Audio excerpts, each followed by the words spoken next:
Assalamualaikum warahmatullahi wabarakatuh. Perkenalkan, saya Citra Narkomala dari Prodi BA dengan nomor NIM 011119025. Akan memperkenalkan tentang Intercultural Knowledge dari negara Kanada. Kanada adalah sebuah negara yang terletak di Amerika Utara. 10 provinsi dan 3 wilayahnya terbentang dari Samudra Atlantik ke Samudra Pasifik dan ke utara Samudra Arktik. Meliputi lebih dari 9,98 juta kilometer persegi atau 3,80 juta mil persegi, menjadikannya negara terbesar kedua di dunia berdasarkan luas totalnya. Sedangkan perbatasan selatan dan baratnya dengan Amerika Serikat membentang 8.891 km atau 5.525 mil adalah perbatasan darat dua negara terpanjang di dunia. Dan ibu kota negara Kanada adalah Ottawa. Dan 3 wilayah metropolitan terbesarnya adalah Toronto, Montreal, dan Vancouver. Populasi penduduk di Kanada pada tahun 2011 menurut sensus Kanada menyebutkan total populasinya sebanyak 36.991.981 meningkat sekitar 5,2% dari angka pada tahun 2016. Pendorong utama pertumbuhan penduduk adalah imigrasi dan pada tingkat lebih rendah pertumbuhan alami. Kanada memiliki salah satu tingkat imigrasi per kapita tertinggi di dunia, terutama didorong oleh kebijakan ekonomi dan juga reunifikasi keluarga.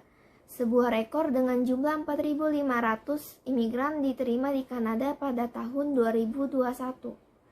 Imigran baru sebagian besar menetap di daerah perkotaan besar di negara ini, seperti Toronto, Montreal, dan Vancouver. Kanada juga menerima pengungsi dalam jumlah besar. Terhitung lebih dari 10% pemukiman kembali dari pengungsi global tahunan. Ini memungkinkan kembali lebih dari 28.000 pada tahun 2018. Sekitar 4/5 dari populasi tinggal dalam jarak 150 km atau 93 mil dari perbatasan dengan Amerika Serikat yang berdekatan.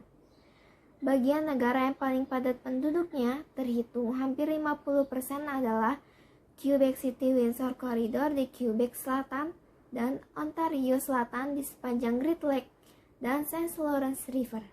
Mayoritas orang Kanada 81,1% tinggal di rumah tangga keluarga, 12,1% melaporkan tinggal sendiri, dan mereka yang tinggal dengan kerabat lain atau orang yang tidak berhubungan dilaporkan sebesar 6,8%.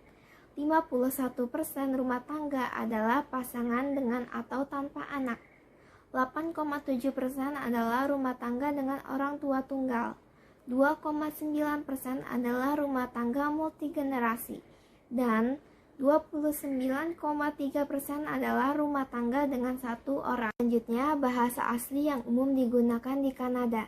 Banyak bahasa digunakan oleh orang Kanada dengan bahasa Inggris dan Prancis atau sebagai bahasa resmi, yang menjadi bahasa nenek moyang sekitar 56% dan 21% orang Kanada.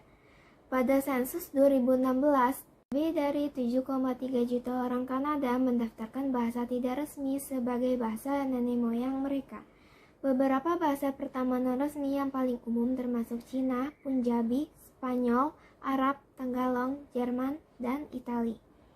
Pemerintah Federal Kanada mempraktikkan bilingual resmi yang diterapkan oleh Komisioner Bahasa Resmi sesuai dengan pasal 16 dari Piagam Hak dan Kebebasan Kanada dan Undang-Undang Bahasa Resmi Federal. Bahasa Inggris dan Perancis memiliki status yang sama di Pengadilan Federal, Parlemen, dan di lembaga federal lainnya.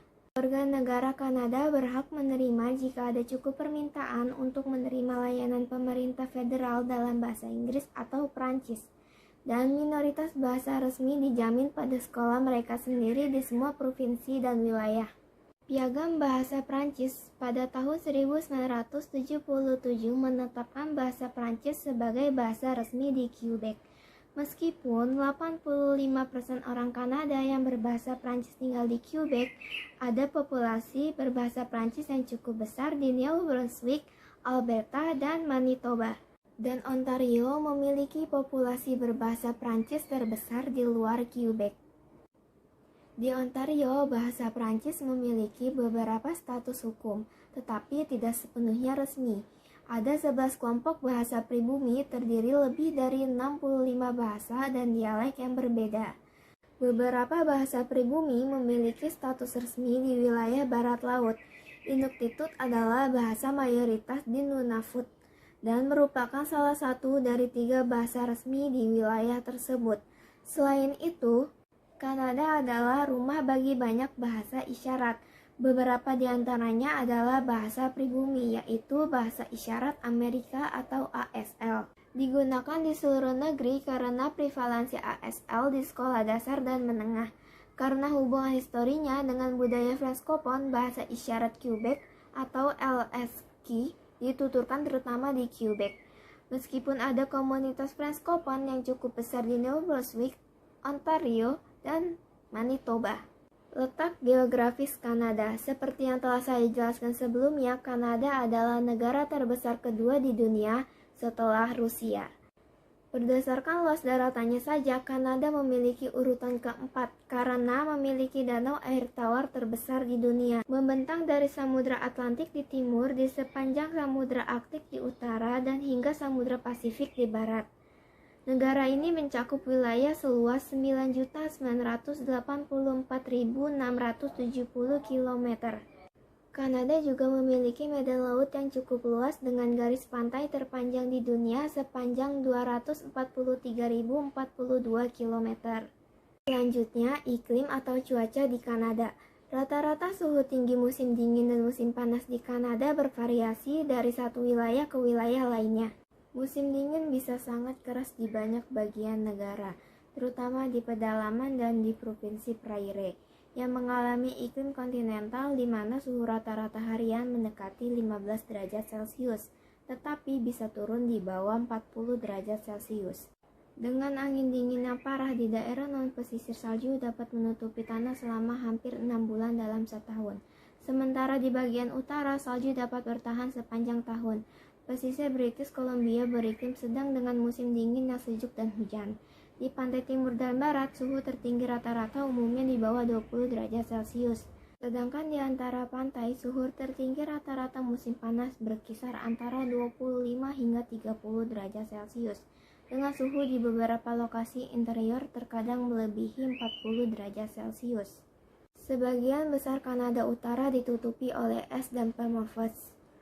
Masa depan lapisan es tidak pasti karena Arktik telah memanas 3 kali lipat rata-rata global sebagai akibat dari perubahan iklim di Kanada.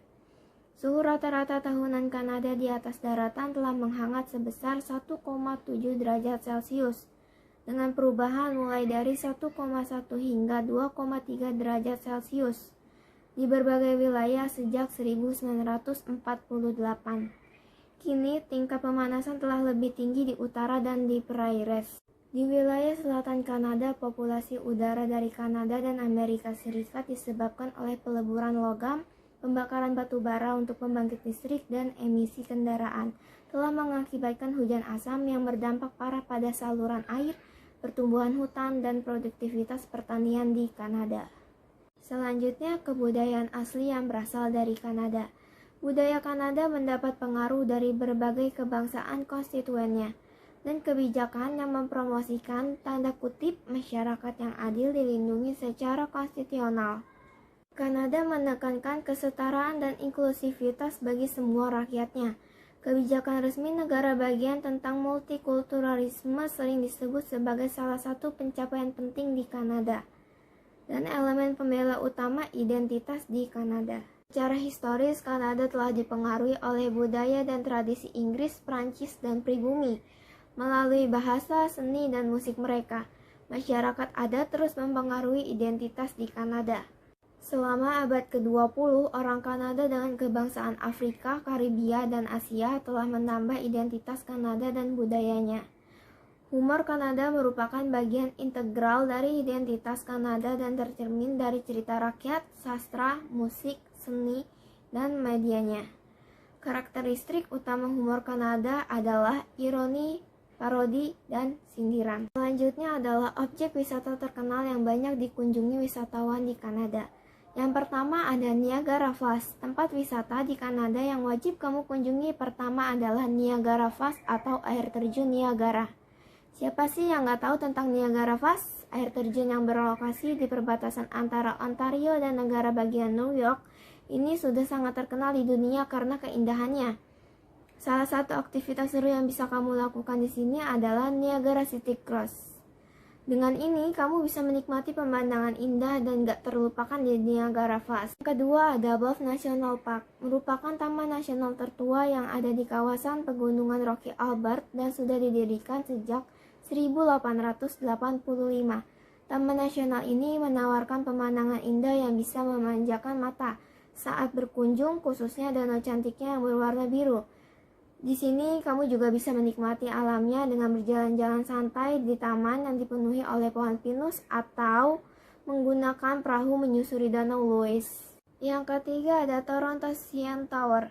The CN Tower atau Canadian National Tower merupakan menara setinggi 553,3 meter yang berada di pusat kota Ontario dan menjadi pusat telekomunikasi untuk 16 stasiun televisi dan radio FM di Kanada. Menara ini juga menjadi landmark terkenal bagi Kanada. Tidak ketinggalan, di puncak menara juga terdapat restoran yaitu 360 The Restaurant. Di sini kamu bisa menikmati makanan lezat bersama teman atau keluarga sambil melihat pemandangan kota dan danau yang cukup indah. Yang terakhir adalah kompetensi apa yang harus dikuasai jika mendapat pekerjaan atau melanjutkan studi di Kanada. Kompetensi yang harus dikuasai yaitu bahasa Inggris dan bahasa Perancis. Lalu selain nilai akademik, kita juga diharuskan untuk mempersiapkan CV yang menunjukkan kegiatan ekstrakurikuler, kegiatan organisasi, dan pekerjaan sukarelawan atau volunteering. Selain itu, kita juga harus menguratori letter of intent yang menunjukkan motivasi di balik alasan kita memilih universitas tersebut dan hal yang kita maksud untuk dipelajari dari studi di Kanada. Sekian dari saya, kurang lebihnya mohon maaf. Wassalamualaikum warahmatullahi wabarakatuh. Mohon maaf jika ada kesalahan kata dalam penyebutan nama, tempat, atau apapun yang terdapat dalam video ini.